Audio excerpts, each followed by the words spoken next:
Welcome back to my channel, जहां आज हम बात करने वाले महाराष्ट्र सिटी एमबीए कैप 2021 के बारे में। सो गाइस, अभी रिसेंटली जो एमबीए सीटी के एग्ज़ाम्स कंडक्ट हो चुके हैं, तो अभी स्टूडेंट्स ईगरली अपने रिजल्ट्स का वेट कर रहे हैं।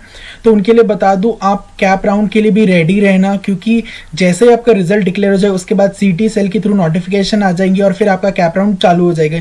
तो आप अभी से ही आपको जिन कॉलेजेस में आपको एडमिशन लेना है उन कॉलेजेस की डिटेल्स निकालो, कट ऑफ रैंक्स निकालो, फिर प्लेसमेंट देखो, क्या प्लेसमेंट है, क्या प्लेसमेंट अपॉर्चुनिटीज़ है, कैंपस फैसिलिटीज़ क्या है, फिर फीस स्ट्रक्चर क्या है, और फिर जो उनके कोई सीनियर स्टूडेंट हो, आपका कोई हो, कलीग्स हो जिसे आप जानते हो उस कॉलेज में, तो उनसे भी इंफॉर्मेशन गैदर करने की कोशिश करो। चलो चलते हैं। अभी हम बात करने वाले हैं procedure to participate in CAP round. क्या प्रोसीजर है आपको अगर कैप राउंड में पार्टिसिपेट करना है, अगर सहभाग लेना है, तो जो रजिस्ट्रेशन है कैप राउंड की वो कैसे चलती है। अगर आपको in order to participate in CAP round it is mandatory to fill online option form for CAP round 1। अगर आपको कैप राउंड में पार्टिसिपेट करना है, कंपलसरी है कि आपको ऑप्शन फॉर्म भरना ही पड़ेगा कैप राउंड 1 के लिए। जो कैंडिडेट है वो ऑप्शन फॉर्म कैसे भर पाएंगे, वो उनके लॉगिन के थ्रू भर सकते हैं, उनके लॉगिन क्रेडिटल्स के थ्रू। It is mandatory for all candidate to confirm the online option form by himself or herself.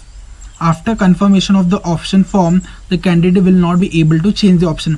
जैसे आपका फर्स्ट ऑप्शन फॉर्म आता है कैप राउंड के लिए, पहले आपका ऑप्शन फॉर्म आएगा, फिर ऑप्शन फॉर्म के बाद आपको सीट मैट्रिक्स दिखेंगी, मतलब किस कास्ट के लिए कितने हैं, कितनी सीट्स है टोटल। जैसे कोई फॉर एग्जांपल ABC कॉलेज है, उसमें 120 सीट्स है, तो उसमें इतने कास्ट के 10 लोग हैं, इतने कास्ट के 25 लोग हैं, इतने कास्ट के 30 लोग हैं, फिर ये सब होगा। और जब आप ऑप्शन फॉर्म भरते हो, आप कितने ही कॉलेजेस भर सकते हो, लेकिन ये चीज़ याद रखना, अगर आपने जो भी कॉलेज भरा है, पहला प्रेफरेंस जो भरा है, मोस्टली 101% चांसेस होते हैं कि आपको वही कॉलेज मिलने के। Candidate should not disclose their application ID and password to avoid impersonation. अब जो कैंडिडेट है उन्हें खुद की ID जो है और जो पासवर्ड है किसी के सामने डिस्क्लोज नहीं करना है। अगर कोई भी माल प्रैक्टिस या फॉल्स होता है तो वो कैंडिडेट उसके लिए खुद के लिए रिस्पॉन्सिबल है। तो कैंडिडेट को अपनी जो ID और पासवर्ड है वो किसी के साथ शेयर नहीं करना है। बात करते हैं कैप प्रोसेसेस। कैप प्रोसेस सबसे पहले आपको आपके लॉगिन क्रेडेंशियल्स में जाना पड़ेगा, आपको लॉगिन करना पड़ेगा अपने ID और पासवर्ड डाल के, फिर आपको ऑप्शन फॉर्म फिल करना पड़ेगा। जो ऑप्शन फॉर्म फिल है उसमें आपको कॉलेजेस सिलेक्ट करना होता है। आप कितने ही कॉलेजेस सिलेक्ट कर सकते हो, आप मिनिमम एक कॉलेज सिलेक्ट कर सकते हो, मैक्सिमम 300। अगर कोई बंदा 100% श्योर है कि उसे सिर्फ इसी कॉलेज में लेना है तो वो सिर्फ एक ऑप्शन डाल के भी छोड़ सकता है। अगर किसी को लगता है कि उसके चांसेस कम है कि इस कॉलेज में उसको एडमिशन मिलना, तो वो किसने एम्पल ऑफ नंबर्स कॉलेजेस के नाम डाल सकता है। तो आपको वो जब डालते हैं तो उसके बाद आपको एक चीज़ याद रखें, सीट मैट्रिक्स भी देखना है कॉलेज की सीट इंटेक्स कितनी है और प्रीवियस ईयर की कट ऑफ कितनी की, कि आप उस कॉलेज में सूटअप हो पाओगे, मतलब आप उस कॉलेजेस का एलिजिबल हो के आप वो होता है नहीं। अगर इनकेस अगर आपको वो कॉलेज मिल जाता है तो आपको ध्यान रखना है कैप राउंड 1 के बाद आपको उस कॉलेज को रिपोर्ट करना है और वहाँ पर आपको जाकर अपनी सीट फ्रीज करानी है और 1000 रुपीज़ पे करने पड़ते हैं। और जो उनका कॉलेज की तरफ से वो फ्रीज कराने के बाद एक लेटर आता है जिस पे स्टैंप लगाते हैं, वो चीज़ ध्यान रखना है, वो बहुत ज़रूरी है, उसे अपने पास संभाल के रखना है। जैसे आपके कैप राउंड 1 का रिजल्ट आता है उसके बाद आपको 3 से 4 दिन दिया जाता है। 3 से 4 दिन इसलिए दिया जाता है क्योंकि आप जाके कॉलेज को रिपोर्ट करें, आपका पूरा एडमिशन प्रोसेस को कंप्लीट करें। इनकेस अगर आपने जो कैप राउंड 1 में आपको आपका प्रेफरेंस कॉलेज नहीं मिला है तो आप कैप राउंड 2 के लिए अप्लाई कर सकते हैं। आप उसकी सीट मैट्रिक्स देख सकते हैं, क्योंकि कैप राउंड 1 में बहुत बच्चों ने एडमिशन ले चुका होता है। अगर समझो 120 में से 40 बच्चों ने एडमिशन ले लिया है, जो बाकी पेंडिंग सीट्स है वो दिखाएगा कि इस कम्युनिटी की इतनी सीट्स बाकी, OBC कम्युनिटी की इतनी सीट्स बाकी है, फिर जैन कम्युनिटी, फिर ST NT VG इन सब की। तो वो लोग कैप राउंड 2 के लिए अप्लाई कर सकते हैं, कैप राउंड 2 के लिए अप्लाई कर सकते हैं। और फिर कैप राउंड 2 में जो भी उन्हें कॉलेज मिलता है, अगर इनकेस वो सेटिस्फाइड नहीं है तो क्योंकि कैप राउंड 3 के लिए अप्लाई नहीं कर सकते बिकॉज ऑफ पैंडेमिक, गवर्नमेंट ने सिर्फ अभी 2 ही कैप राउंड किए, नहीं तो पहले 4 कैप राउंड होते थे।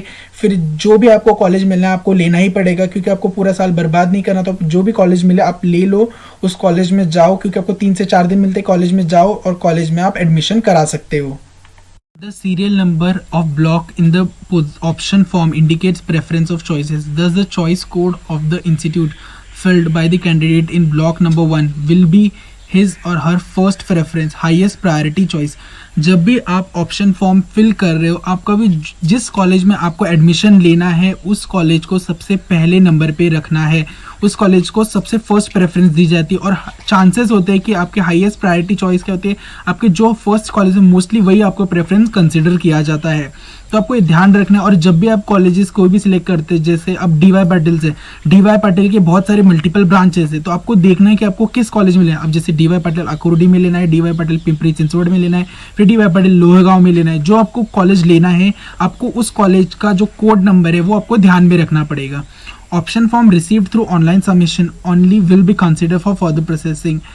जो आप ऑप्शन फॉर्म भरते हो थ्रू ऑनलाइन, जो आपके लॉगिन के थ्रू आप लॉगिन करके जिसे आप फिल करते हो वही कंसिडर किया जाता है। उसके बाद आप कुछ भी करो, एक बार आपका ऑप्शन फॉर्म सबमिट हो गया, आप उसमें कोई चेंजेस नहीं कर सकते, कोई एडिटिंग नहीं कर सकते। तो आपको ये ध्यान रखना है कि आप कितने भी ऑप्शंस भरो, लेकिन आपको ये ध्यान रखना है कि जब भी आप ऑप्शन फॉर्म फिल कर रहे हो तो आप 100 बार सोचिए कि आपको यही कॉलेज लेना है।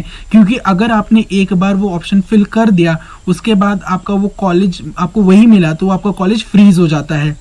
Candidate shell confirm the submitted online option form himself और हरसेल्फ बाय री entering application ID and password.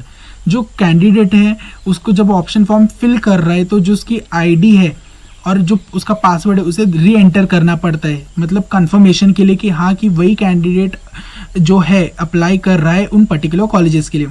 The candidate can take print out of the confirmed option form for his record and further references. अब जो candidate है वो क्या कर सकता है, जो उसने ऑप्शन फॉर्म भरे हैं, अब वो कितने भी मल्टीपल कॉलेजेस भर सकते हैं, वो चाहिए तो 1 to 300 भर सकता है, चाहिए तो सिंगल एक कॉलेज भी भर सकता है। अगर किसी को लगता है कि सिर्फ उसे उसी कॉलेज में लेना तो सिंगल ऑप्शन भी भर के छोड़ सकता है।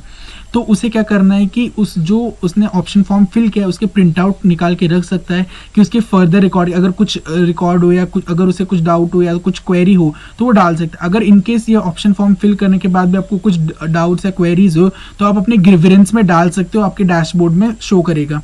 जो candidate can fill minimum 1 and maximum 300 option, the candidate shall fill the institute choice code against the option number in the online option form. अब इसमें क्या है कि जो कैंडिडेट है उसके पास ये अपॉर्चुनिटी को मिनिमम 1 या मैक्सिमम 300 कॉलेज फिल कर सकता है।